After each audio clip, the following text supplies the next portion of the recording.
What's going on, everybody?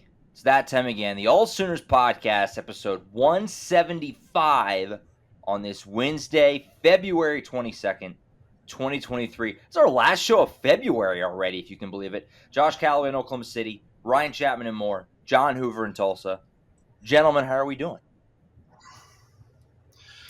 This show is going to go smoother than a Davion Harmon layup drill. Well, anything goes smoother than what happens in the Lloyd Noble Center when the men take the floor. Because, What'd you say before, Ryan? One home game left? Correct. One home game Thank left you. against TCU. Barring, Who's And counting? then it's softball season. It's already softball season. It's That's already true. softball season. there's only one home game left. Thank you, but I feel scary saying it because what happens if they host CBI games? I don't need that in my life. We were talking about that last night. They're not going to host NIT. Got to have a winning record. They're not going to host NIT. They've lost too many games. But the CBI Don't you? is that lurking thing floating. Don't you got to have a winning record to get into those two? I don't think so. CBI, the bar is low. Yeah, I think the CBI is just who wants to play in it. I think that this should be a Coach Calipari at Kentucky of like the NIT logo will not touch the floor at Rupp. You can't let CBI. Yeah. The CBI logo cannot touch the hallowed ground that is the Lloyd Noble Center hardwood. And I admittedly That's don't. right. I'm not really up to speed on the CBI format. I don't really even know how many teams are in that thing. I need to look. I need to do some research, I guess. But yeah, I think any Power 5 team that wants to be in it, it don't matter if you went 0-30, they will take you. So if they want to play more games, I think that's on the table. But we'll talk about men's hoops later, as per usual. We'll save that for a little later. Not a ton of new ground to cover there, but we'll get there when we get there. Do have some football to talk about. We talked about last week on the show. We previewed it a little bit that Brent Venables had a press conference last Thursday, and then he let us talk to a billion new players. 25, I think, was the total number. 26? 26. 26 new players. We talked to all of them. The three of us, along with Ross Lovelace, we divide and conquered to get to talk to everybody. Videos of every guy are up on the site and on Who's YouTube. So it's a lot there to learn from the guys. So we're going to recap it all. A lot to digest, a lot to recap, but we'll do as best we can. Let's start with Brent, though. Brent Venables, in very Venables fashion, went for about 52 minutes last Thursday. Had a lot of things to cover. We hadn't talked to him in a couple months, I don't think, since the Cheez-It Bowl. So that was the first time getting to hear from him. Covered a lot of things, so we'll just open it up. What stuck out to you guys? What was the big takeaway from Brent last Thursday? He did cover a lot of things on his own, and then told us to go talk to the players, which you said there were 26 of them. 26 is not even touching the bottom of the bucket for how much new talent this team needs. He gave us the numbers. He broke down the numbers. Came back from the Cheez-It Bowl where 76 players were on the roster, and 53 of those 76 are no longer with the team. Right. That was stunning. When you do the math and lay it out like that, see the raw numbers. That's pretty stunning. And he said by June 1st, they're going to be trying to add 37 newcomers. So we got that to look forward to at AllSooners, all the different names coming in on the roster. Yeah, a ton of change, because when you think about that timeline from the Alamo Bowl just to now, not even 2 full years and everything that's happening. But I think you marry that with Brent Venables' comments on, the transfer portal, and he was asked how big of an impact are those guys expected to make, the ones that you added. And he said basically, we only brought in people that we felt are going to impact the team. And then as a part of another question, he kind of likened it to the older JUCO model. If you only got 2 years with those guys, so you have to hit, there's an urgency on hitting with those guys. And he said that he feels kind of that same urgency in hitting with the transfers. So we've seen a lot of spots in this conference even turn things around. You think about Dave Aranda, what he did in year 1 versus winning the conference in year 2. We've talked about the schedule and how it broke for them, favored. The posturing coming into spring feels like a no excuses posture. So I think that's the standard that this program should be held to this year. Yeah, I agree. I think it was Brent, what was it exactly said? I think he said, we're trying to be great right now. I think was as how he phrased it at one point in his 52 minutes. Not like you're saying, Ryan, like there's not a lot of, we need more time, like trying to baby it. He's being honest in that they need to step it up right away. He gets that, which I think Oklahoma fans are going to like. I appreciated the honesty in terms of linebacker depth.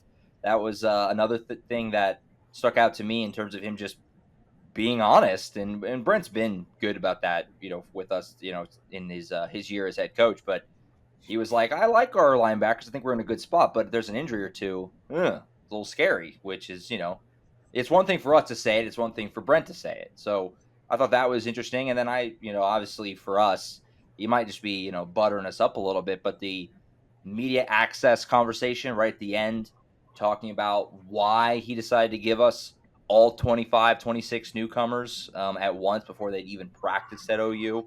Austin Starkner notwithstanding, I guess.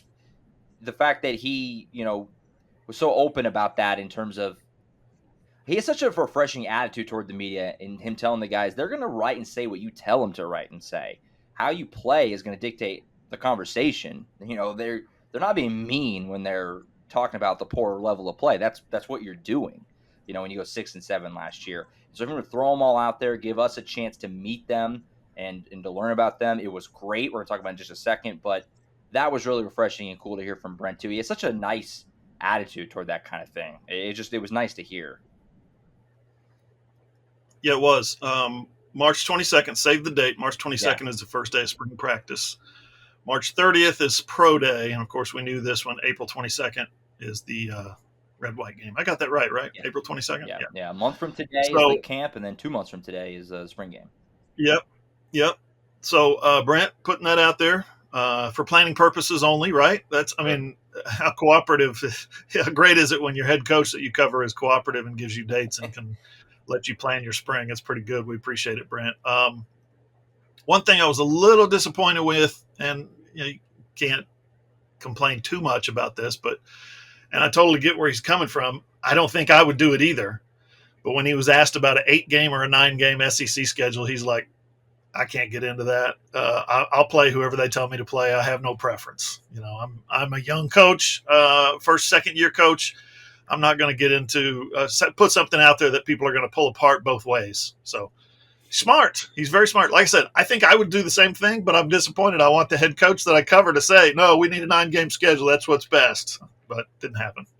Learn that lesson from Dabo, who can't stop getting shredded for his asinine comments when it comes to Dabo Sweeney and, I should be paid whatever versus the players. No, we can't pay the players. So learn that one, I think, in his stint in Clemson.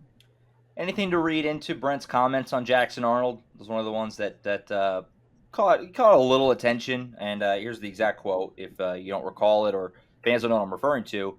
He was talking about Jackson Arnold, and he said he's a doer, he's ambitious, he's not waiting on anybody, he's not waiting to be great, he's at the back of the line right now, but probably not for long, was what he talked about with Jackson Arnold. Does that sound like, did you read anything into that in terms of he's giving Arnold a chance to play right away, or is that, anything to read into there? Any question? Yeah, no question. He's giving him a chance to play right away.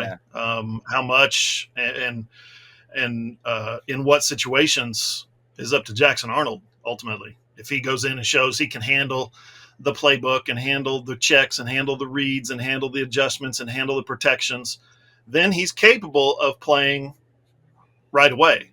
If he has that ability, shows that ability in spring practice. We got a long way to go, and he's got a lot of learning to do. So I wouldn't read too much into it, but I think Brent is very confident that he can do it. It's not exactly a high bar. Behind Dillon Gabriel, Oklahoma did not trust a quarterback to throw a forward pass last year.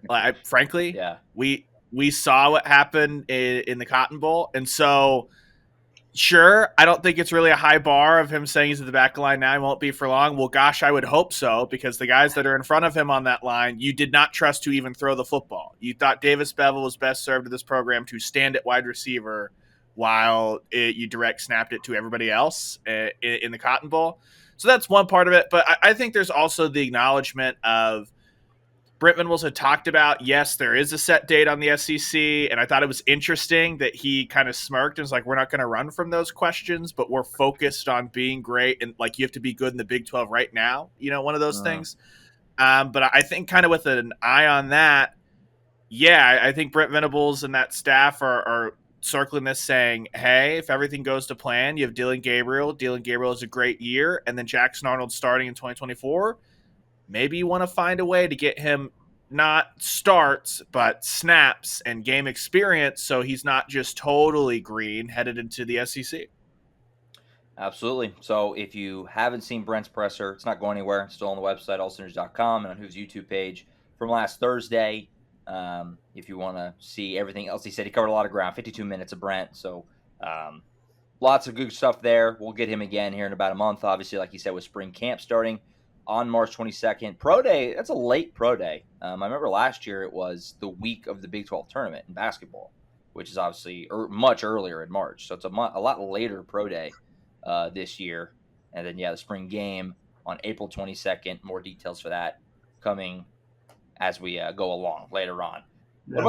And I think on the Pro Day, Josh, I think the scouts set that. I think the NFL sets that because they almost always go to Oklahoma one day, Oklahoma State the next day, Tulsa the next day. That changed last year. I think Tulsa got bumped back a couple of weeks, but just in general, I think the NFL sets those dates, or at least throws them out there and says, can we do it on this date? And then, of course, the strength coach and the staff and the coaches all say, yeah, sure, that works with our calendar. So, but you're right, a little bit on the late side. Yeah, for sure. Yeah, because like I said, I remember last year we did it, and then Ryan and I hopped in the car, went to Kansas City right after. So that's like the first week of March. So yeah, definitely a big difference. Not that it changes things too much, but a little adjustment there on the calendar. What about the players? We mentioned ton of players, 26 guys in total. Like I said, we divided and conquered on this. So there wasn't a ton of overlap. There's some, but not a ton of overlap in the guys we talked to. Each one of us, with Ross looping in, we talked about 5 or 6 guys or so. That way we could get videos of all the guys, cover all the ground. There was no way any one of us was going to get to all 25 or whatever. There were 20 speaking at the same time. At the exact same time, literally. 20! So we had a strategy. We did the best we could. We had a game plan, and it worked. We had videos for every guy. Some serious ground covered last Thursday. What jumped out? I mean, what was the best thing you heard? Who you talked to that impressed you? Whatever you want to dive into from last week. I'm still looking for my socks from when I talked to Dasan McCulloch. Dasan McCulloch knocked my socks off at the interview that he – check that out. You guys need, again, All Sooners, you know their address by now. His interview was very, very, very good. And we've started at our website, All Sooners. We've started a new series, which was planned, but then they dropped these interviews right in front of it. So I was planning on having a series on the 11 newcomers, right? Well, I'm going to have a series on the 11 newcomers, only we're going to get to talk to each one, all 11 of them. We talked to the freshmen back in January, so that's no big deal, December and January. So no big deal there, right? But we've got plenty of audio, video there. What I started with on the series was Dasan McCulloch, transfer from Indiana, Jacob Lacey, transfer from Notre Dame, Trace Ford, transfer from Oklahoma State. You see the theme there, right? It's a defensive theme. Guys are being called in here, dragged in from other schools to help fix the defense. And if you watch these interviews, if you watch the little press conferences these guys did, listen to some of the questions. Some of them are silly. Some of them are kind of exploratory. But a lot of them are football-oriented, and those guys talked a lot of football. And I think that's something that all of them, they're looking forward to that opportunity to get finally on the practice field, right? Away from the coaching stations, away from Schmitty, on the practice field and show Coach Venables what they can do. Yeah, and when you flip that over to the offense, I had a lot of those guys. Obviously, talked to one offense, one defense, Jackson Arnold and Peyton Bowen. Head over to All Sooners. We've covered pretty extensively the Peyton Bowen flip, the Jackson Arnold recruitment, all of that stuff. So I was more interested in, okay, all of that's happened. You guys have read that at AllSooners.com. Now that you're here, what's it been like your first month or so on campus, kind of settling in? what's all that been like? So kind of an interesting just dynamic with Arnold and Bowen of how they've continued to grow as now college teammates. But I got to talk to Walter Rouse, the offensive tackle coming in from Stanford. If we want to just hit all the stereotypes of offensive lineman from Stanford, you assume he's going to be brilliant. He sits down and talks. You're just like, yep, brilliant. But it was just interesting to kind of hear him talk about how he had everything lined out last year, that he was going to play one more year at Stanford, head to the pros. So much so that, he's a biomedical engineering major. He had said that he wasn't going to finish 2 or 3 of those classes and come back and finish out that degree after whatever his pro career was. Then he has the labrum that he has to get repaired, which sets him back. Now he needs to come back to college for one more year, opts to hit the transfer portal, commits to Nebraska. But then he said that when he thought about it some more, he didn't want to get wrapped up in the moment. And he found that Oklahoma was the spot that he wanted to be. And so I think that's just an interesting story as a guy that is going to miss all the contact portion of spring because of that labrum that he's got. And so what can he do as far as coming in, learning the offense and being a vocal leader for a young offensive line group, despite the fact that he's not going to be actually out on the field until summer and into fall? I'll throw a couple more quick ones at you. Rondell Bothroyd from Wake Forest, defensive end. Mm-hmm. He's going to play. He's going to be on the field a lot. He's going to put up numbers. That is my bold prediction for 2023. I predict Rondell Bothroyd. And I asked him, by the way, how do you pronounce your last name? Bothroyd. Right, that's the most important question you asked. Yeah. It's one of the hard-hitting ones, right? And then I talked to Andrell Anthony with the recorder off, which was interesting. I'll give you guys a little – if you're watching on video, you'll be able to see what I'm talking about. So, I was just like, the interviews had wrapped up, and I walked up at the end, and I said, Andrell Anthony, Michigan wide receiver, nice to meet you. Told him who I was, what we do. I said, how's it been? How's it going? He said, it's been good. It's been fine. You guys are great. Media people here are nice. Oklahoma people are really nice. I like living here so far. Keep in mind, this was one of the fastest players on the Michigan roster. Now he's catching passes for OU. So you can get excited about that. But again, we didn't have the recorder going, just having a conversation. And he was telling me about, the weather here and the food here and stuff like that. It was really cool. Yeah. And then I asked him, a simple question. I won't tell you what it was, but it's just a simple, what do you think about this? And he looked down at somebody had left their recorder on the table in front of him, and it was still recording. And he points at the recorder, and he kind of went like, I don't want to say it while the recorder's going. And I just reached over and turned the recorder off and said, okay. And so we started talking about the subject material. He trusted me to answer that off the record the first time we'd met. It was pretty unusual, pretty unexpected, and pretty interesting. It's clear, and we talked about it last year too, kind of more so with the coaching hires. But it's true of these transfers.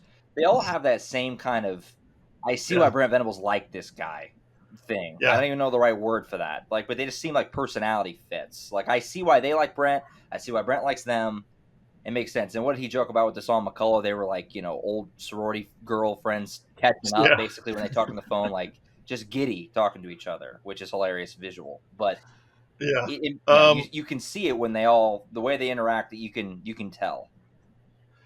To bring up a name from the past that nobody wants to hear from, Lincoln Riley. When the portal opened, he said the first class of guys that they brought in, he said it was about business and about them coming in and taking care of their business at Oklahoma and moving on to the next phase of their life, which they want to be the NFL draft.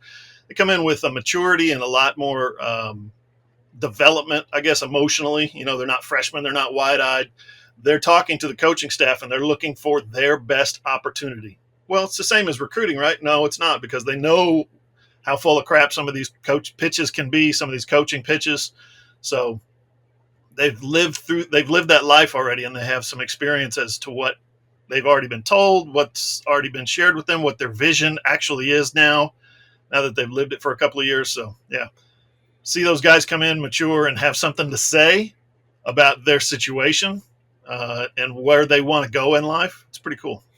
Well, you speak of Andrell Anthony, and on the record conversation we had with him, I was just talking about that exact thing of, okay, so highly recruited Michigan, you're used to the glitz and glamour side of recruiting college football.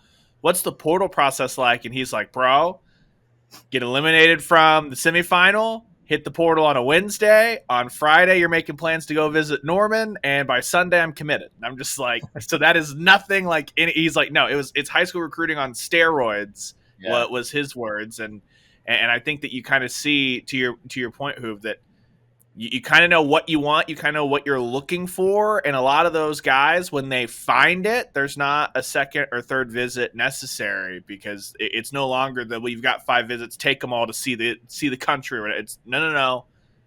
I'm locked in. I want my spot. I'd like to reserve my spot. I'm committed. I'm here. We'll see you in the winter workout period. Yeah, I think it was Dasan that said he went that same path. Jumped in the portal, heard from Coach Venables, immediately, like you said, catching up like sorority sisters. And then, hey, you want to come to Norman? Yeah, I'd like to come to Norman. Okay, here's a plane ticket. Here's the date. They show up and he commits right there.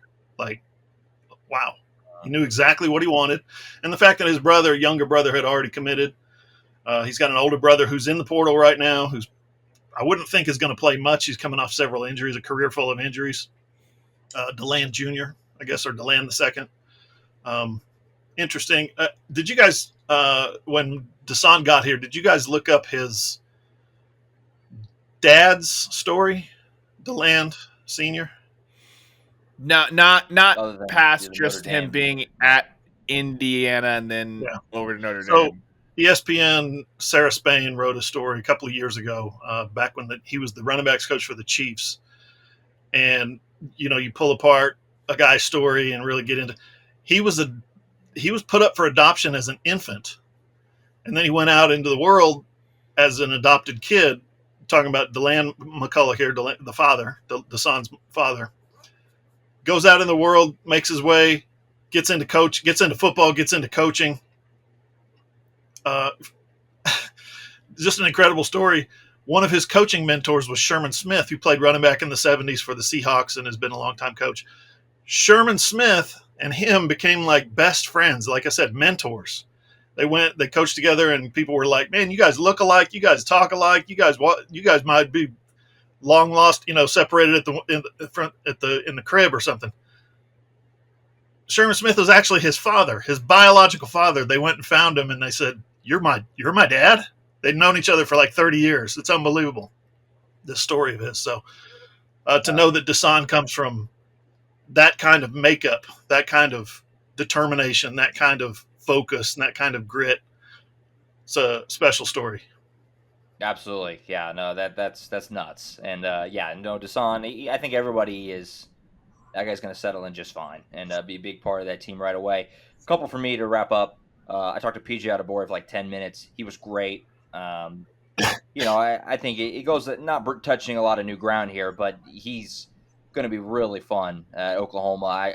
When I come up to him and I shake his hand, and his hand, I mean, he could have just crushed me if he wanted. He didn't. He was nice, but he could have just destroyed like it was a origami. Like he's got enormous hands, and when that guy puts on more weight, because he's big and stuff already, and he doesn't even weigh that much relative to his position.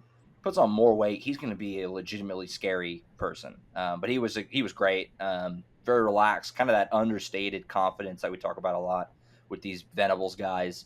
He was awesome. And then, I'll throw in Austin Stogner. I talked to him for 8-9 minutes. Just, you can really tell how excited he is to be back. Like, it's not like, this is cool. Like, he really, he wears it. It's like almost relief. I don't know if that's the right word, but the comfort level is so apparent when he's talking about how excited he is to be back and all that stuff. And he's talking about how it feels like I've slipped right back in, but it does feel different at the same time because it is different, Venables as opposed to Lincoln Riley and all that stuff. And he made the joke, that's why I'm wearing 81 now. It's the same numbers, but they're different. It's the same, but different. He also said Caden Helms wearing 18 also had something to do with that. I probably would have taken 18 if it was available, but it's not. But really cool to see what he can do, getting back to it. Clearly very excited and very comfortable to be back as well. So the conversation with him was good. I recommend that one as well. I'll add something. Yeah, Josh, I'll add something to Austin Stogner as well. I asked him kind of as the interviews were winding down situation, so the conversation was a little looser. I said, "You got to watch Braden Willis last year, right?" "Oh yeah, no, I did." you saw what a playmaker he became, right? Oh yeah, they really loved throwing the football to him. He was a go-to guy.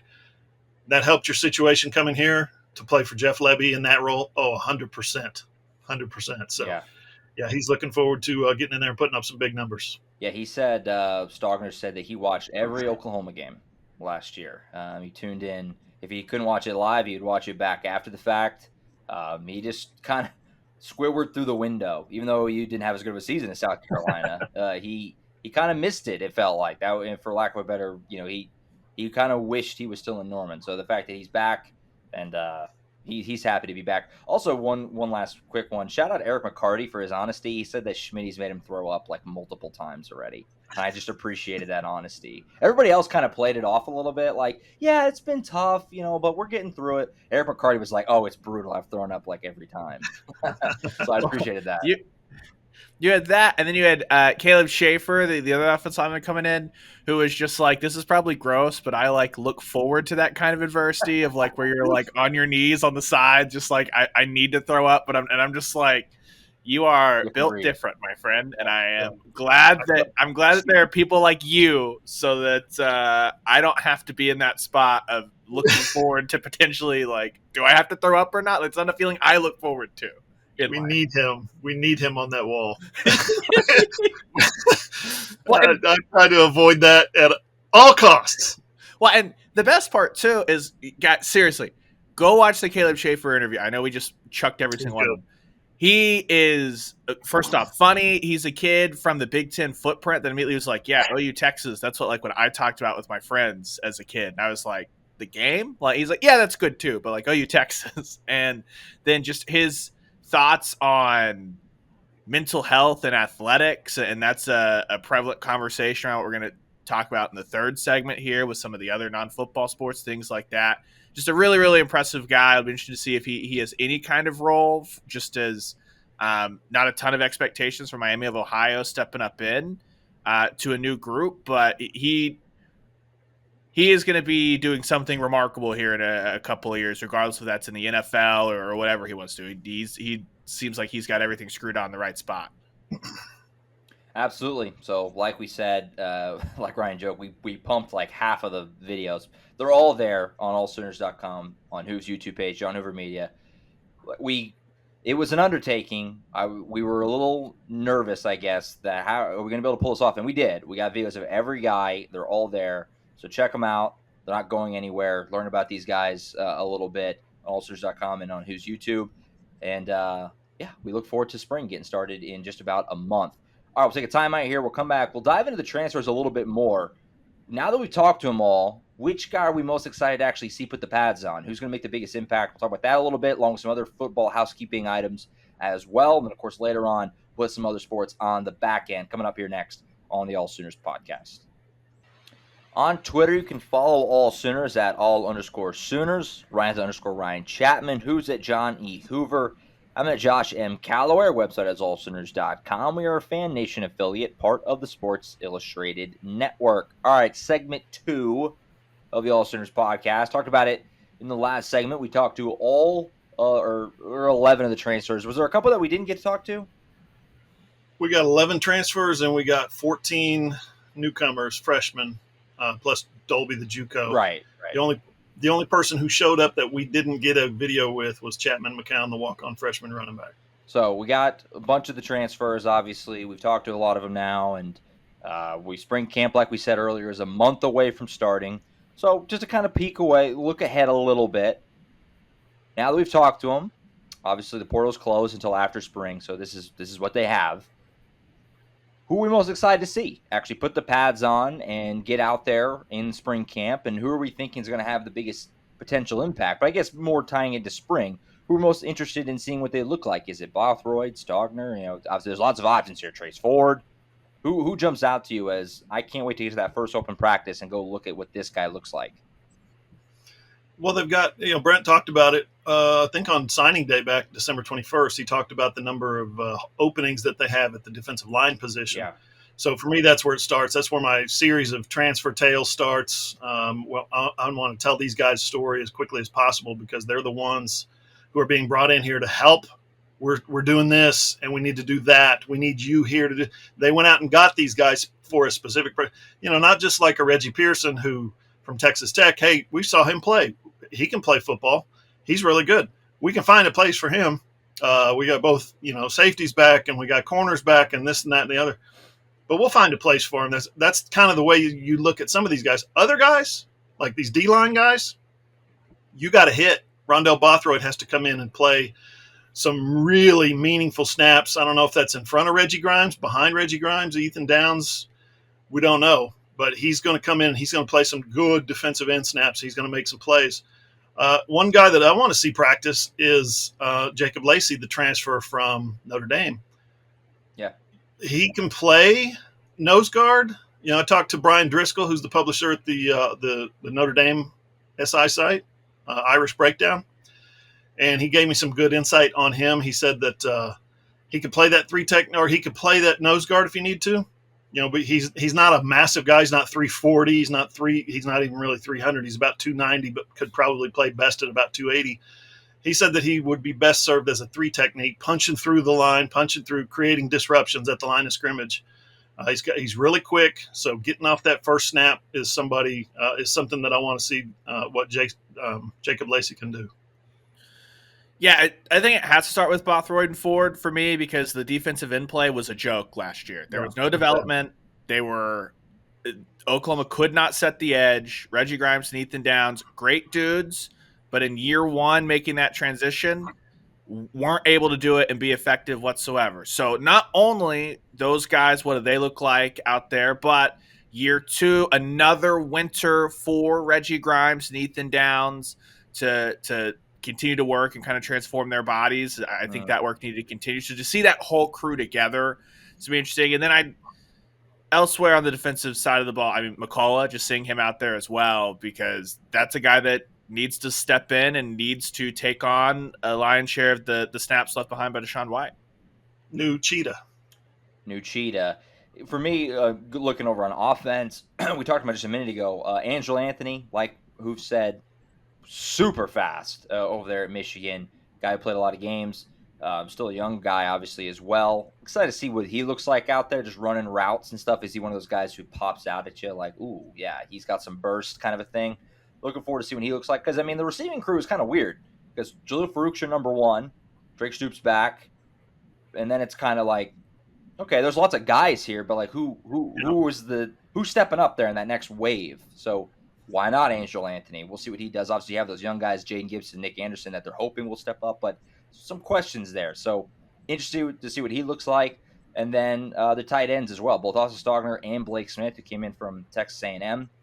Obviously, if you're with us in 2021, not to just rehash old points, it drove me insane how little the tight ends were used when Stogner was here the last time. Last year, Jeff Lebby threw Braden Willis the ball a lot. Daniel Parker was more the blocking guy, but he made some plays early in the season when he was, before he had his off-the-field stuff. How do those guys look? Because I think Austin Stogner's got a chance to have a really big year. And then Blake Smith, just learning more about him. Just what kind of a player is he going to be? Is he strictly going to be the Daniel Parker blocking guy?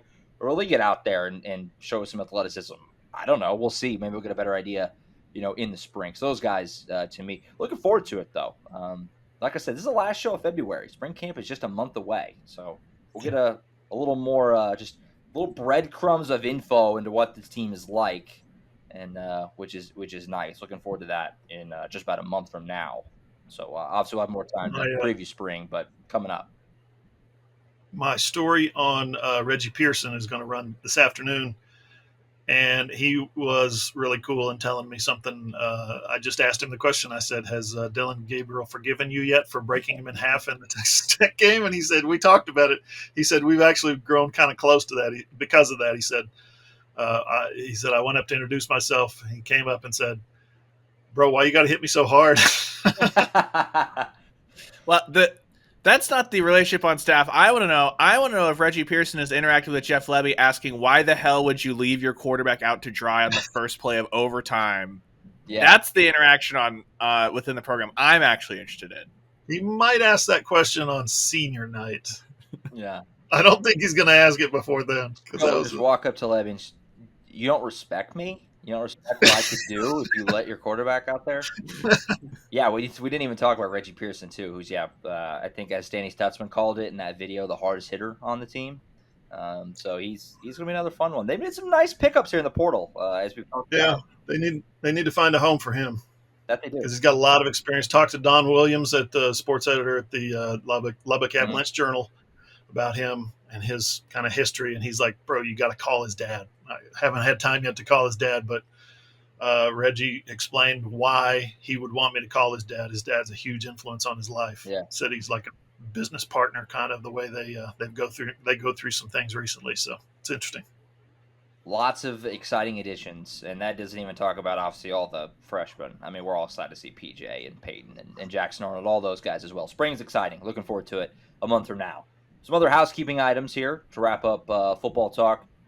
Texas Athletic Director Chris Del Conte, supposedly, pushing for the OU Texas game to go to 2:30 permanently once the SEC move is made. I had heard a little bit about this before, some kind of just tricklings that supposedly ESPN's going to have that CBS 2:30 slot, because obviously CBS won't have the SEC anymore. And so they want to put the premier SEC game in that spot still. They don't want to move it tonight. They want to leave it at 2:30, and that would mean OU Texas would be in the 2:30 spot every year, basically. What do we make of this? Because obviously the conversation comes up every time. Could they ever play this thing at night? The fear there is people would be gravely injured if they play this thing at night. But the 2:30 kick, I mean, we joke about it all the time. Media hates 2:30 because it's like it takes away your morning and your night. But I don't know. We'll see if this move happens. But the OU Texas just feels like an 11 a.m. game to me. Yeah, so I saw Bob Stoops said yesterday on the Ref, little weekly interview that he does, said that as a coach, 11 a.m. was way better. As a spectator, just going to the game and having fun, 2:30 is way better. I totally get that. I mean, Sure. that's 100% accurate. Fans want 2:30. Fans want to walk out of there after dark, or as the sun's setting. Yeah, I don't know if Del Conte has the swing yet to walk into the SEC and tell them what he wants and can you get me this? I don't think he's got that kind of cachet yet.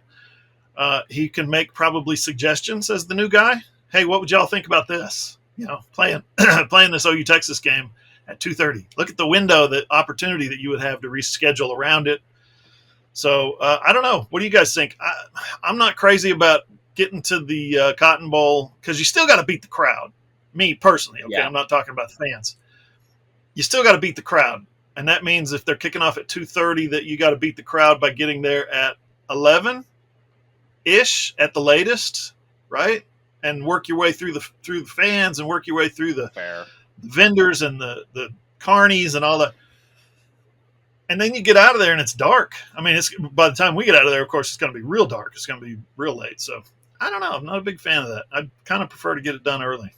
I may not be the best person to ask because the earlier the game, it just means the earlier my radio shift is. So I'm usually just like, nope, push that bad boy back. Me and mornings do not get along generally. First off, is it not the most Texas thing ever? Texas has come in and destroyed 2 conferences already. That's the Texas way. Before they've even gotten to the SEC, their athletic director's like, we're playing this game at 2:30, damn it. And that's the Texas way. So just every 10 out of 10, no notes from Chris Del Conte. Everything I expected of Texas trying to acclimate to the SEC is already happening, and it's glorious.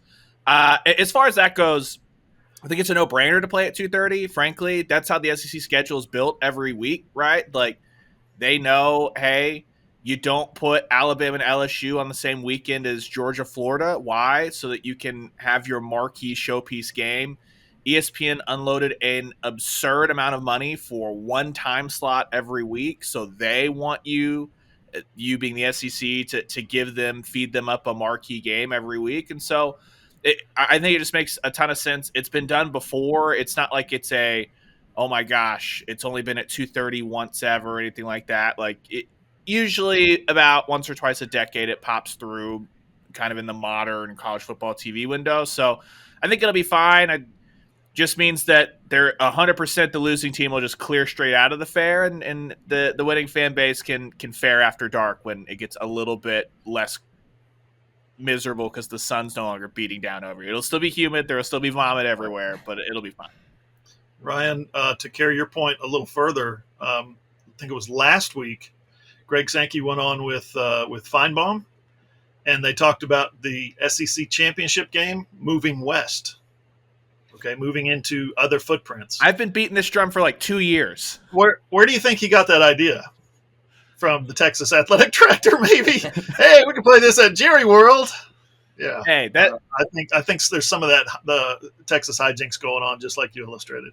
Hey, well, not just Texas, but literally from the moment this SEC thing happened, what I've been telling you guys for 2 years, Jerry Jones, Arkansas guy, is going to pick up the phone and be like, how much does it cost to alternate the championship game between Atlanta and Dallas? How much? I will pay it. Make it happen. Easier for us, so I'm on board if that were to happen. I will say, to wrap up the conversation about moving the game back, as somebody who attended the University of Oklahoma, and I, as a student, went to this game, both when it was at 11 and it was at 2:30 once. I want to say the Baker Mayfield Does It year was a 2:30 kick, I'm pretty sure. And I went to that game. 11 a.m., it's really hard to get there in time for kick. I mean, if you leave like when we do, like right now we get to the fair at like 8. Like we because you can't. That window, the traffic is so insane.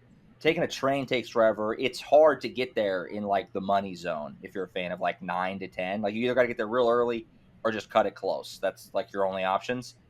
The 2:30 thing, but the plus of the 11 is that you have the whole day of the fair after. For 2:30, it's like you don't have a lot of time before or after because it is kind of a sketchy area of Dallas. You're not like crazy about hanging out there really late on that Saturday night. So it warps your whole day a little bit. I don't know. There's pros and cons both ways. I'd kind of like it just to stay, but it's going to move. So it's just have to make our peace with it in due time. Oklahoma added a tight end. Got to get your reaction to this. I'm not going to pretend to break down what kind of an addition he is. This young man, I hope I'm getting the name right, Joshua Fanuel. I hope I didn't just totally butcher that. He's from Missouri City, Texas. He comes from Cameron University, which is in Lawton, so not that far away. Not that crazy to add a college athlete. I know it's Cameron Small, Lawton. He's a basketball player at Lawton, and they added him to be a tight end. What is this? You might be surprised. I had multiple people text me like, what is going on? Why are they adding a Cameron University basketball player to the roster? What do you make of this? Why would OU do this? Bodies, a dearth of talent maybe overall at the tight end position right now. They need some development. They need somebody to come in here and develop. I don't know. I'm throwing stuff out there against the wall to see what sticks. What I do know is that he's very athletic. He played power forward in high school, 6'5", 220, 225, wants to play at about 230. Told me he's about 215 as a freshman when he came into the Cameron basketball team. Very athletic, as you would expect a big basketball player to be. You know, I don't know. I didn't get a chance to interview him because he's actually now currently with the team. He's working out. This isn't a deal where he's going to come in the summer. He's actually with the team. He's wearing the gear. He's working out every day with the coaching stations and the Schmitty workouts. But he told me via Twitter that via DMs, his last season to play basketball was his sophomore year. Football. He played football through his sophomore year of high school. So he's played it. Missouri City, Texas, sophomore year, probably hasn't played it at a real high level, but he's played the game. And I think what's going on here is he's just chasing his dream. He entered the transfer portal a couple of months ago. Yeah, start of February. Entered the transfer portal start of February. He made the deadline, apparently, the January 19th deadline. So he entered the transfer portal then. But it was announced February 2nd that he was in the portal. And he's a guy, like I said, I think he's just chasing his dream. Like, I think I can do this. I'd like to prove myself. I think I'm a better athlete than just being a third scoring option for Division II school in Lawton, Oklahoma. I think I can play football. So good for him. That's pretty exciting. Clearly what's happened here is John Finley has identified the next Antonio Gates, and Oklahoma fans should ramp up their expectations accordingly. Like, he will be Hall of Fame tight end, both College Football Hall of Fame and the NFL Hall of Fame, Pro Football Hall of Fame, and I think that should be the expectation for him.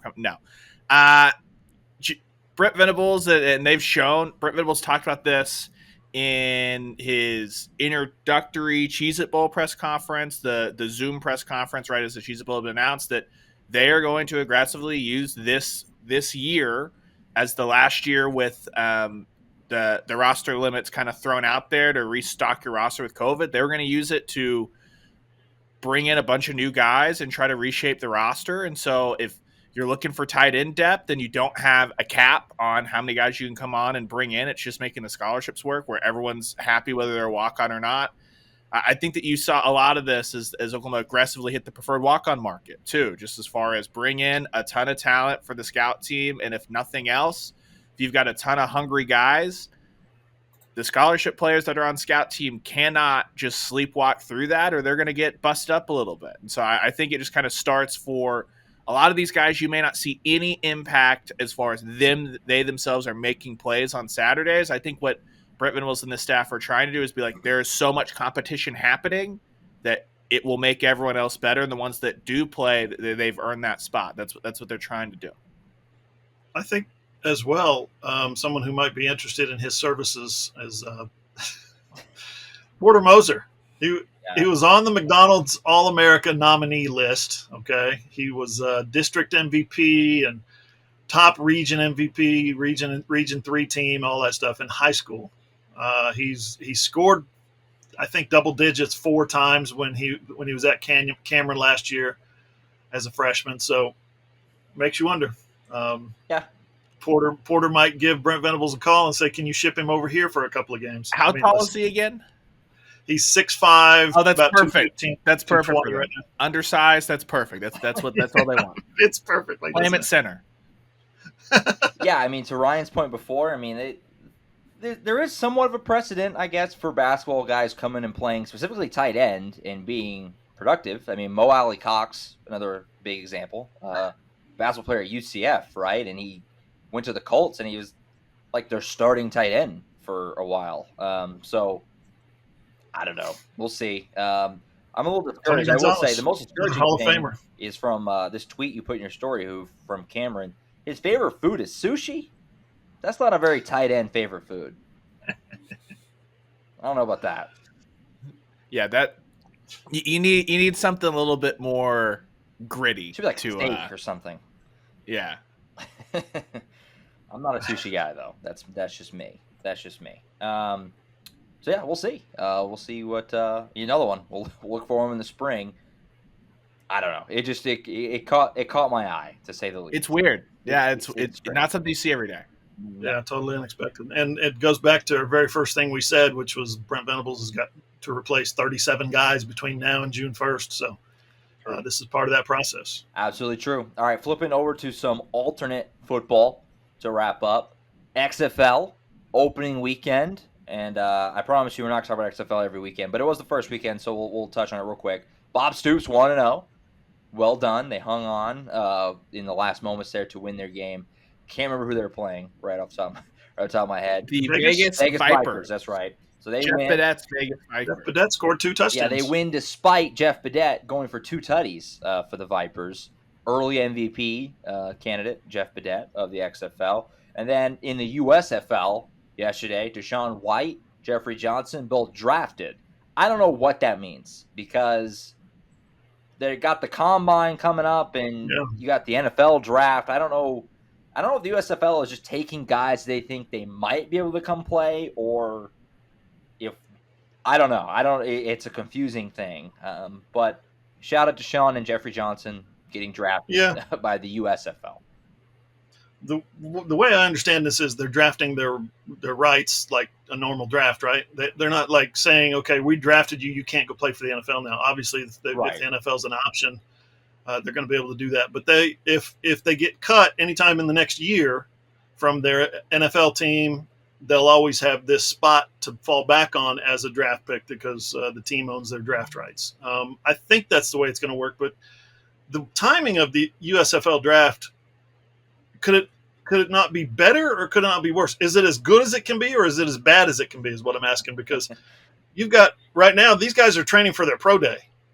They didn't get invited to the combine, so they're really focused, really getting into the weeds on their pro day, how to, get out of a stance and how to break that 40, first 10, and what their steps are on that L drill and all that, the 3-cone stuff and all that, right?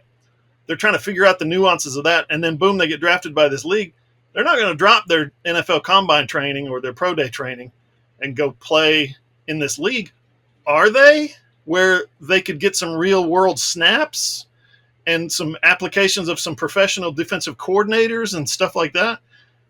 I wouldn't. I would continue training and hope that somebody drafts me in the NFL draft and get my shot. But it's nice to have that fallback, I guess, huh? Yeah, nice to have the fallback. I think the USFL got what they wanted, and Deshaun White quote tweeted the graphic with like a thanks type thing. And so the USFL, they got the engagement that they want. I think that literally that's probably why it's there. But yeah, these guys are going to be full speed ahead on the NFL. And then if I would imagine that worst case scenario, you try to do the undrafted free agent and grind for a year and sit out and not play football for a year, trying to make practice squad after practice squad before you circle back to the USFL next spring. So maybe the USFL is looking forward to stocking their roster next year.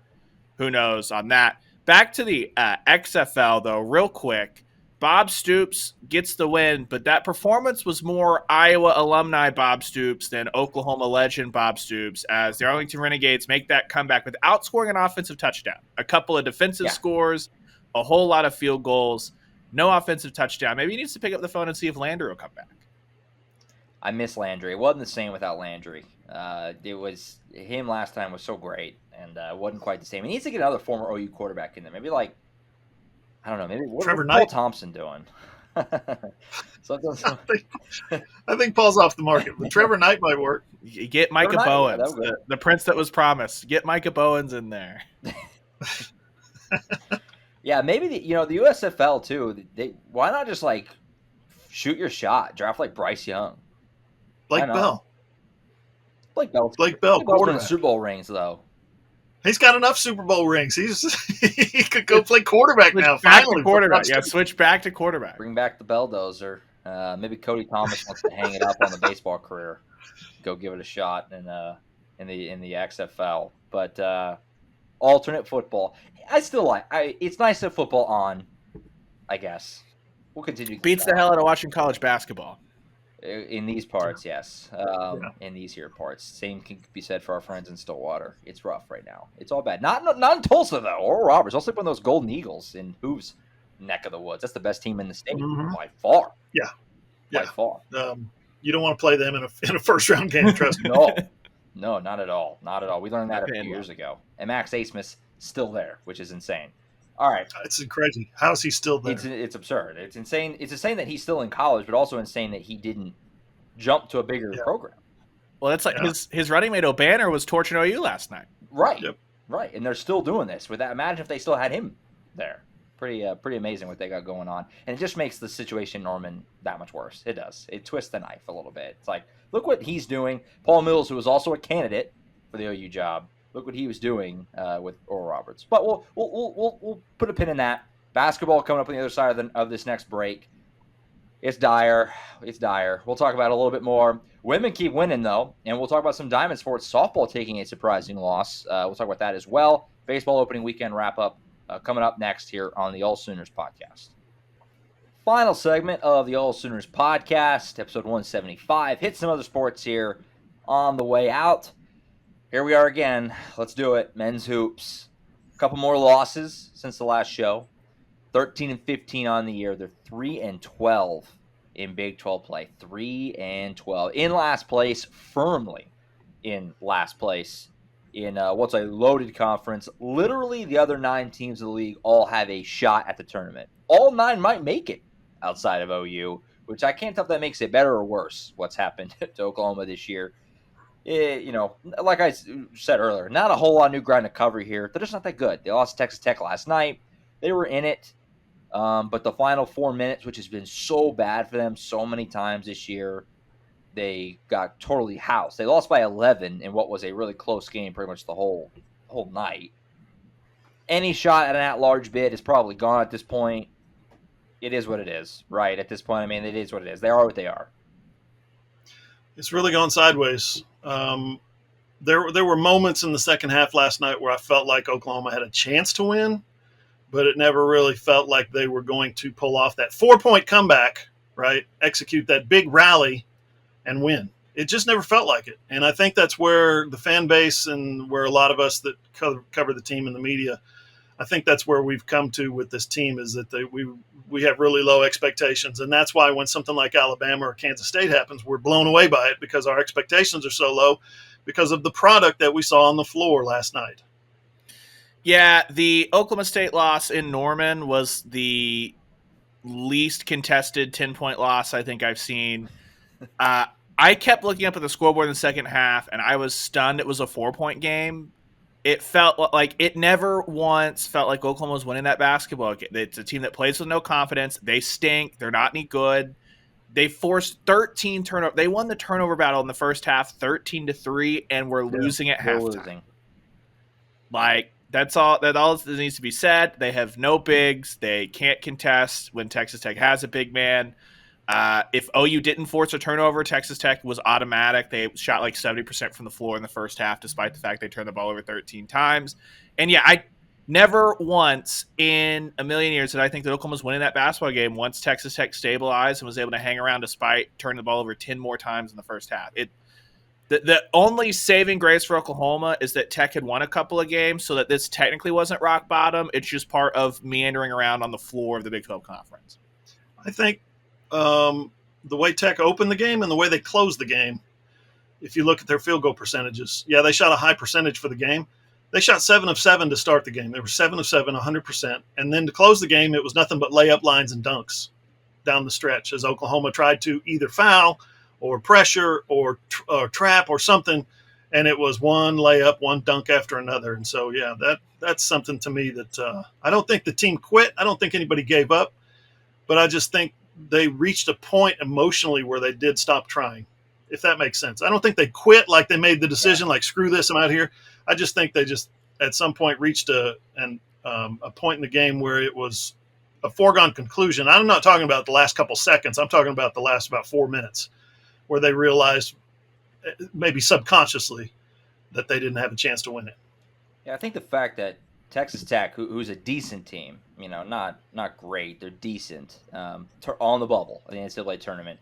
They came in and played their C game. Lots of turnovers, pretty sloppy. Yeah. Davion Harmon didn't go off, which was a fear. That he's going to come drop 30 on your head. He didn't really have that big of a game offensively, and they still beat you by 11 in your building. It's just they're just a cut below the rest of the conference. There's a gap there between everybody else. Not good. Here's the real question. Who's more organized defensively in the last 4 minutes? Either NBA All-Star team or Oklahoma basketball? Because this has been a trend for 2 years. Oklahoma can't get it done. They cannot get it done in the last 4 minutes. Yeah, no, not good. Like I said, any shot at large, probably gone. I mean, sure, theoretically, if they win these next 3 games, make a deep run in Kansas City, could they still get one? I guess maybe, but why would – that's not going to happen. Why? They almost certainly can't get an at-large at this point. They will have to win the Big 12 tournament to make it, which, again, why would that happen? And the body language of Jalen Hill and Tanner Groves in the postgame, the body language of Porter Moser, he usually is frustrated but energetic. This was almost he explained it, but in 2 or 3 of his answers, he basically was saying the same thing, almost like, what else can we do? There's nothing else. This team is dead. They've been dead for a while. You don't have to worry about, theoretically, if they string together wins, because they're not stringing together wins. Don't waste any thought on it. Move on to the women who actually have stuff to play for and to Diamond Sports, if that's where your head's at. I think there's some acceptance going on there. And not in terms of that they're not going to still play hard or anything like that, but just there's kind of a, we're not turning this around. It's just not – they're not as talented as everybody else. I said this last night. On Twitter, got some people agreed, some people pushed back. I still don't think Porter Moser didn't just forget how to coach. He took a thrown together hodgepodge team to within one win of the tournament last year. We thought they were going to make it last year, and they didn't on Selection Sunday. But they were really close with a totally thrown together team. He took Loyola Chicago to the Final Four and to the Sweet 16 another time. You don't just fall into those things.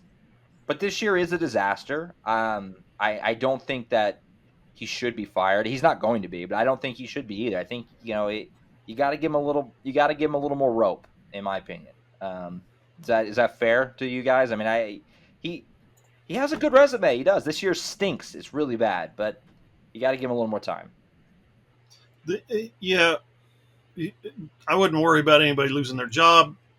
Year two, this the program's still on the bounce back.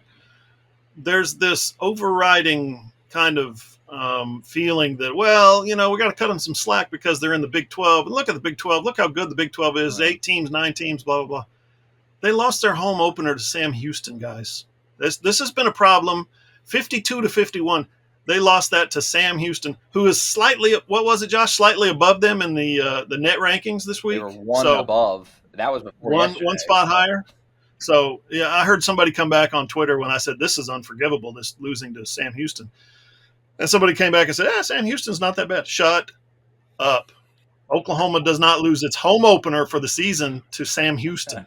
That's a disaster. And it's been brewing like this all year long. Yeah. And Bamisil, again, last night, made some plays, and your eyes bug out when he does some of the stuff he does. If they'd been doing that all year, who knows where this team would be in terms of the win total right now.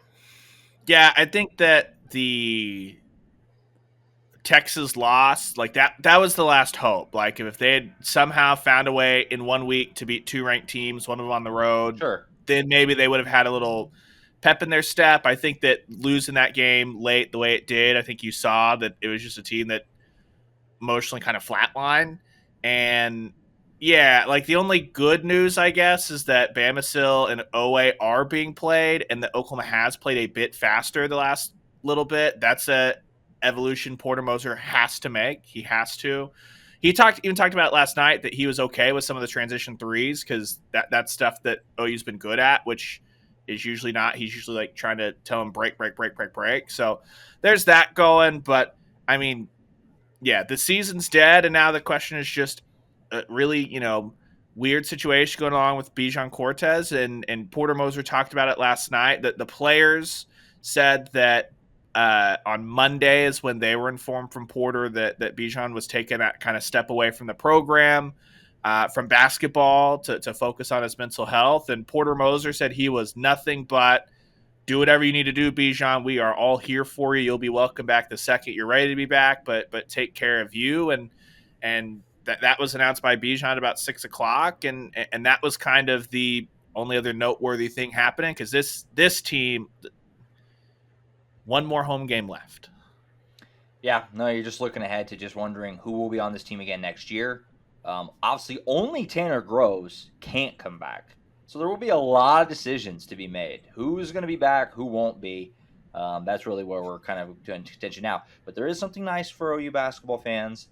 Did you guys see the Caden Cooper game the other day? In Hoops neck of the woods in old Ada, Oklahoma. Yeah. 25 points, 27 rebounds, 10 assists. Good Lord. In high school, that's dropping 50. I mean, that's insane numbers in a high school game. 27 rebounds from the 6'6" guard out there in Ada. So there are reasons to have hope right now, I guess. But this season, it is what it is at this point. Like Ryan said, you got something else, Hoof? Just a 24-point game by Elijah Harkless. Oh, what are you doing? Not at UNLV. He's having a good year. That's that's one of those things that's just damn, that's too bad. Yeah. I don't know what kind of year Emoji Gibson's had, but wouldn't hurt. He beat Xavier. They did beat Xavier. We know that one. We know that one. I mean, Harkless has had a great year. He's in double figures every game. He scored 25. He scored 33. He scored 28, 27, 33, 24. That's just, I mean, you hate to see I it, mean, but that's where this Oklahoma basketball program is right it's now. not the same because it was the previous year, but I mean, Davion. I mean, where would Davion be on this team? Best player? I mean, Yeah, there's an argument for yeah, that. I think Well, so. Yeah. you just have to think back to Porter Moser opened up the year saying they don't have any rondos on this team. They got some shot clock guys. They can't buy a shot in the final 4 minutes. Grant Sherfield was awful last night, shooting wise. Yeah. Who you said it perfectly. It's been correct all season. You said it like right at the gate. They'll go as far as Grant Sherfield takes them, and he hasn't been good in close games for the most part, and that's why they lose close games all the time. If he's hitting his shots like he was against Alabama, they roll. They look great, but when he's not, it's rough, and that's been the case all year. All year, it's just inconsistent play from him, and by proxy, the whole team. So, flip over to women. They keep winning. They've won 6 in a row. They're streaking. They're playing hot at the right time. Postseason's coming up. They only have a few games left before the Big 12 tournament. Massive game with Texas coming up this weekend. Basically, I mean, if they win, they're in great shape to win the Big 12. They're playing well. I mean, 6 wins in a row. I mean, you don't really luck into that. They're playing well and peaking at the right time, and we'll see if they can get themselves in position to try to win the conference, and then, obviously, almost certainly, if you do, hosting NCAA tournament games again for the second year in a row. Yeah, they're tied right now with Texas. Texas and Oklahoma are 12-3 atop the Big 12 standings. So this game, they're tied for first. This game on Saturday, 1 o'clock. It's on Sooner Vision, ESPN Plus. It's the whole season. And our good buddy on Twitter, he's what would you say, he's like the Blinken Riley of Texas Twitter, right? Remember Blinken? I think he just goes by Blinken now. Where he comes up with these fun facts and these outlandish stats, and you think that can't possibly be true. And then you look it up and you're like, holy crap. He's one of those guys. His name's Kyle Umlang. Oh, yeah. Never been able to pronounce his. He says, fun fact, the Oklahoma Athletic Department is now 0-9 against Texas during the 22-23 season. They lost 3-1 in women's soccer. They lost 3-0 in volleyball. They lost 49-0 in this little sport they call college football. They lost 3-0 in volleyball again. They lost 70-69 in men's basketball, 78-58 in women's basketball, precursor to Saturday. They lost 4-2 in women's tennis. They lost 42-12 in rugby. That's a surprise because I thought the OU rugby team was national championship type contender, but I guess not. I didn't even know they had rugby. And then they lost 85-83 in men's basketball. So this game, Saturday, 1 o'clock, Longhorn Sooners in Norman, is huge. It's going to be OU's first win against Texas of the season if they can pull it off. So not to put too much pressure. Like I said, they lost by 10 earlier in the season. No, was it 20? They lost by 20 earlier in the season. So not to put too much pressure on Jenny Baranczyk and those guys, but boy, they got to win. You can't fall to 0-10 against Texas. Well, this team has to start beating good competition. That's been their struggle. Last year, they did the double over Baylor in the regular season. Then when it mattered, they got torched in the Big 12 tournament. Same thing with Texas last year. Earlier this year, Texas, the Iowa State game when Iowa State wasn't reeling from losing their best player 90 seconds into the game. That's the only one that OU won of those. That's the real thing. The Big 12 conference is not good. Baylor stinks. They're 7-7. And so Oklahoma going to the SEC in women's basketball, and what that is, you got 2 shots to win a conference title under Jenny Baranczyk probably before you're fighting. You have to be national championship good to win an SEC championship. So you need to go in there on your home floor and find a way to defensively lock down Texas. And defense is what got this thing done for Oklahoma against Kansas in their last outing. That's what they need to lead with. I know we want to talk about the style and the three-pointers, and it's fun, but they're going to have to find a way to defensively stay in this thing with Texas because just like that game against Baylor at home that they had the rough start offensively and couldn't shoot their way back into the game, that's what happened in Austin. They had the rough start, got back into it a little bit. Texas went on a second round, and that game just wasn't competitive the rest of the way. Ryan, to extend what you said, Utah, Baylor, Iowa State, and Texas are their 4 losses this year. They're 22-4. 3 of those teams were ranked when they played them, and all four of them now are currently ranked. I think Utah is. I'm not sure. Baylor won't be because Nikki Collin she's struggling. They are 7-7 in the Big 12. Ooh. Yeah, so talking about a hot seat. You're right. They got to beat good teams. They've beaten the bad teams and they've beaten a lot of average teams, but they haven't lost anybody twice yet. This is that chance to keep that streak alive. Sure. Yeah. No, we'll see if they can get OU off the goose egg there against Texas in the academic year. It's a little convenient because obviously if you just back that up a little bit, you have the softball natty and then the Big 12 baseball championship game. But that's not – you can bend the calendar however you want it. But, yeah, in a little bit of a – no matter how you slice it, on a losing streak. So you got to turn that around this weekend. Big game for the women. We'll see what they can do this weekend at the LNC. And what kind of crowd they can get. It'd be nice if they could get a decent crowd. These men's crowds have been real rough, but they're also not winning anything, so it's like, who cares? Mm-hmm. We'll see. Women are contending, so we'll see what they look like this weekend.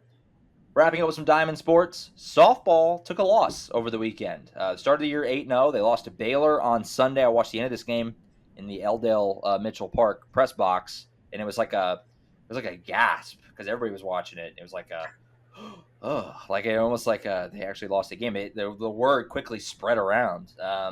They lost a game to Baylor, and they fell down to number 2 in the rankings. First time in, what was it, like 2 full years?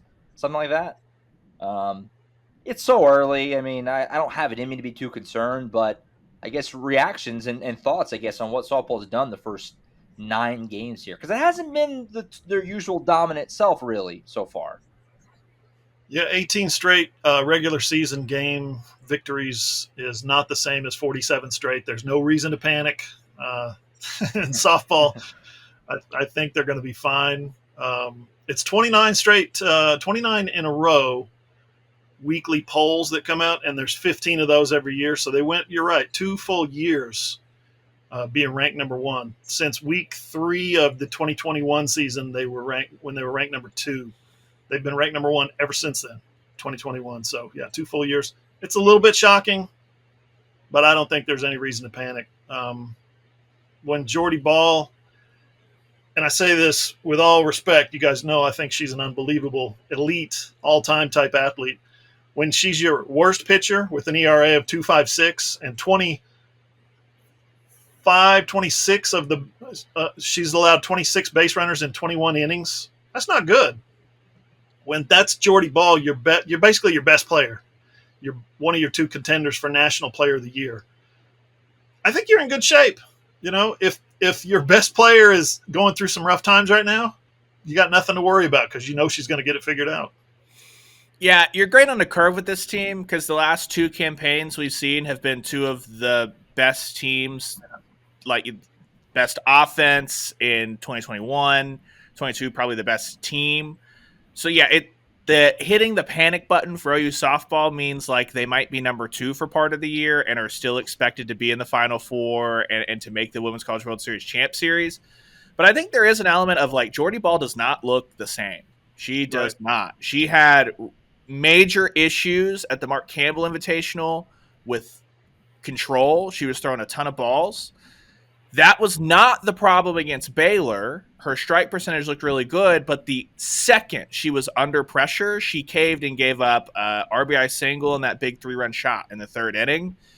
I don't think teams fear Oklahoma, which is like in the way that they have the last 2 years. They still celebrate like they win a national championship, but there's no Jocelyn Allo. Nothing Jordy Ball has done that so far this year. Sorry, Longwood. Longwood stinks. That doesn't count. Nothing Jordy Ball this year has shown that anyone should fear her other than like she's a really, really, really good pitcher, but she's not this year so far been just I'm going to shut you out type pitcher. So there's that. The good news is that she's got all the way until the Women's College World Series to figure that out. We saw this with Giselle Juarez, and I think that Giselle Juarez was coming from a different spot because that was a surgery where she might not ever pitch again. Jordy Ball was just hey, you need to rest that forearm and then trust it again. So I think that there might be some growing pains with Jordy in year 2 because she's being scouted differently, but also I think it's going to be getting 100% confidence back in her arm, and that I fully expect this team to be firing on all cylinders by June. So not worried about it at all, but a chance this weekend at the Mary Nutter to square off against UCLA, and if you want that number 1 ranking back, go beat the number 1 team in the country. Ryan, you remember the Zoom we had last year with Hope Troutwine, where she said, I'm learning from Jen Rocha. I'm learning things about pitching that I didn't even know existed. It basically was something along the lines of that quote. I think at some point Jen Rocha is going to step in with Jordy Ball and say, okay, you've got all the ability in the world. Now here's how we pitch. You know what I mean? It's a little bit different when you talk about nuance. You're talking about overpowering people to where you have to outthink them. As a second-year pitcher who's been through some things now, Jordy could probably use a little bit of that zen going on, I think. Yeah, it'll be interesting too because you got kind of overshadowed by the loss. Unfortunately, is Jocelyn Erickson, the freshman, coming in and having an 11 RBI day between Stephen F. Austin and Army, which is just kind of incredible. Alyssa Brito is an extra base hit machine. Like if she gets on base, it's a double or a triple. Book it. You just haven't really seen the home run fireworks that you expected from this lineup, which I think there's still an element of everyone's waiting on Jocelyn Allo to step into that batter's box and hit the grand slam, and that'll just be another adjustment. But I think there's more losses on the horizon this week, and I think that A&M can step up and get them, Utah can step up and get them, and I just think UCLA is probably better right now. They're playing better right now than what Oklahoma has shown through 2 weekends. So It'll be interesting to track here at the Mary Nutter. I don't expect them to go clean through this thing like they had the last couple of years. Yeah, good point that they play UCLA on Sunday. They can get that number one ranking back if they stay undefeated and beat UCLA. That's all you got to do to be number one again. Easy as that, yeah. Yeah, 5 more games this weekend. Another tournament for them, like Ryan said, out there in California. They play Cal State Fullerton on Friday afternoon, then A&M afterward. Saturday is Utah and Loyola Marymount, and then, Sunday, 11:30 Central Time. That's a really early start in California. I just realized that. It's UCLA. That's 9:30 there. Ooh, that's an early game to cover. My goodness. Get the body clocks out, baby. That's like Big 12 baseball tournament first game at 9 a.m., which I have covered before, and it's weird. It's like I need breakfast with my baseball. Speaking of baseball, wrapping up with them. Bit of a slow start here. 2-2 opening weekend. They lost a series to California Baptist. They bounced back. Nice win on Monday against Air Force to get back to 500. They're right back in action tonight against Abilene Christian down at Globe Life Field. We said this. This is exactly what I said basically on last week's show. You got to have a little patience. There's going to be a slow start here. There's so many new faces. The entire 9, other than Kendall Pettis back in the 9 hole in the same role he was in last year, everybody's doing is either new or they're in a role they weren't in last year. I mean, Jackson Nicholas is batting cleanup. Like, that's not what he was doing last year, even though he was on the team. So you got to give a little bit of time. There were bright spots, certainly. Dakota Harris, the shortstop, looks like a dude. He was brought in to play defense, or that was supposed to be his forte, and he's hitting so far. Caleb Davis, the OSU transfer, looked great in his first start of the season. So there's been bright spots. They're 2-2. You got to give them a lot of – I mean, I wouldn't worry too much about what they're doing until almost literally like you're a few weeks into Big 12 play. That's when there should be some concern. I mean, you wanted to win that series. I'm not pretending like you didn't. But it's so early. The season is so long. It's so early. But, bright spots, 2-2. We'll see how they bounce back. Some more winnable games are coming up. We'll see if they can get it rolling a little bit better here in the next 4 or 5 games. How's this for a bright spot, Josh? You come off the College World Series run all the way to the National Championship Series, right? And you come back, and yes, you lose those 2 of the 3 games to California Baptist, but you were at the ballpark, and I heard Toby Rowland talking about it. The electricity, the crowds in the ballpark, over 1,000 for each game. Yeah. What was that? Now, you hate to lose that. You hate to put on a bad show for a good crowd, right? We talked about that with Bedlam in basketball after the Alabama win. But at the same time, I think they came back for that Air Force game. It was a Monday, and there were still a lot of people in the stands, and they were lively, and it was exciting, and they came back and won, and it was so maybe they're kind of turning the corner there a little bit. You think? Yeah. From the just my friends that are around Norman, things like that. Like, there is definitely a lot more of we can't get tickets to get into Marina Hines, trying to support that. And so there are a ton of people, and it looks like OU Baseball did a good job recognizing maybe where their ticket prices were compared to other schools in the Big 12 and readjusting. And I think it's kind of paid off with the juice and the energy from the World Series run, plus just kind of an acknowledgement that, oops, maybe we screwed up on that. And it's getting the fans in. And that's going to be what's really important to kind of, like you said, get that thing energized and keep it rolling as the team comes together and starts to gel. Because Josh and I were talking about this yesterday at the Lloyd Noble Center. It's like, remember, it was kind of midpoint of the season when they finally turned that corner, really turned it on, and started reeling off conference series after conference series after conference series, going to Arlington and then into the tournament. Yeah, the crowds were awesome. They were all weekend. Not even close the best February crowds I've ever seen at Eldon Mitchell Park. Now, I did hope the weather was good, relatively, for February. I mean, you take 50s and 60s in February every time. This coming Friday is like 30. That's more normal for these early season games. Yeah, the crowds were great. You can tell that they picked up a lot of new fans. A lot of people found OU baseball for the first time last year in that run. And yeah, I mean, to Ryan's point, it's not tickets are cheap. Eldon Mitchell Park holds like 3,000 people. It's open seating.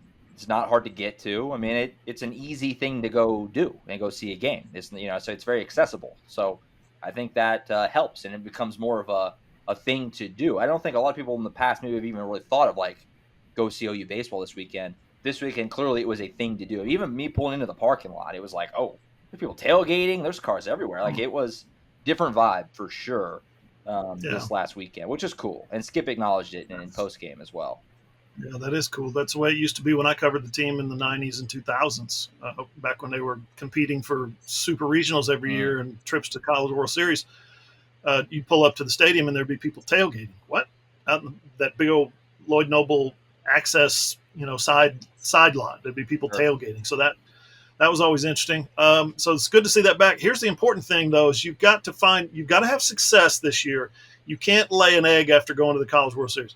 You don't have to go back to the College World Series, but you cannot lay an egg, because next up you're going into the SEC, and those people put 8, 10, 12,000 in their ballparks every year. And if you're thinking that, or every game, if you're thinking that 1,000 people is a good crowd, which it is at Oklahoma for a February midweek game, all that stuff, you're going to need to ramp it up. So they've got to continue that momentum. They've got to continue building. And speaking of building, they got another donation last week. Was it 2 donations? They get 2? No, it was one. Yeah, for 1.2 or 1.3 million. Keep up. So yeah, they've got the wheels moving in place to be able to upgrade that stadium, upgrade the facilities to an SEC level. You've got to continue to win on the field now. You got to keep that momentum going. Absolutely. So we'll see how they go. Like I said, Abilene Christian tonight. Wednesday night at Globe Life Field.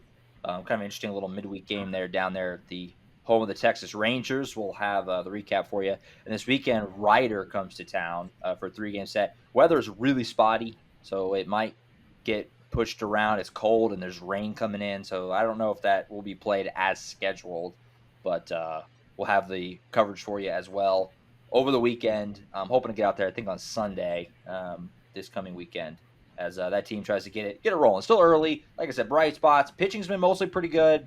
Offense has been a little off to a slow start, but you got to figure that'll come along as these guys get a little more comfortable here in the next several weeks or so. All right, I think that's it for us. We covered a lot of ground again. I got one more note. Sure. I got one more note. Ladies and gentlemen, you're listening to the dulcet tones and watching on our video right over here the 2022 OSN play-by-play broadcaster of the year, Josh Callaway. Thank you. Appreciate it. Well won, my friend. Appreciate it. Yes. He's the man. Exploits in high school sports work. People who keep up with me know that. And, yeah, I picked up a little hardware this week. That was nice on Monday. Yep. You had a tie on and everything. You were all presentable. It looked good. Boy, they said it was like a fancy thing. I was like, do I got to go jacket and tie? And I did. Good thing I did. Everybody was in full suit. I was like, I would have been totally underdressed if I didn't wear what I did. So it worked out. While they were introducing you or introducing the award on that video, check it out at Josh M. Callaway, by the way. He's got it posted. While the guy was introducing you, I was like, he's going to come up there in his Yankees ball cap, isn't he? In the quarter zip, baby. Honestly, yeah. Thought about it. thought about it. But we cleaned it up, and it looked good. Picked up a little hardware, and obviously both of you guys play a role in that as well, being accommodating for me to help me do those games, stuff like that. Just on Monday, covering baseball for me so I could go to that. There's I need help from time to time, so you guys are play a part in that as well. So thank you to you guys. That's why I turned the podcast over to Josh. I used to do this podcast, bring it in, bring it out, and all that stuff. Josh is really good at it. That's why I did that, because he's so good at it. See, I knew someday he'd be the OSN Sportscaster of the Year. I just didn't know what year, so that's why I turned it over. This is the first time, too, so I'm the inaugural. You can never take that away from me. They've never done it before. Wow. So first of one of one. Do I need to start the change.org petition now of it needs to be named after you? You're the first one that wins it. It needs to be the Josh Callaway. The Josh M. Callaway Award. The Josh M. Callaway OSN play-by-play broadcaster of the year, yeah. Maybe I'll put a word in for next year. Next year's banquet, I'll put a word in. I don't know if I'm eligible to win it again next year, but I'll make a run at it.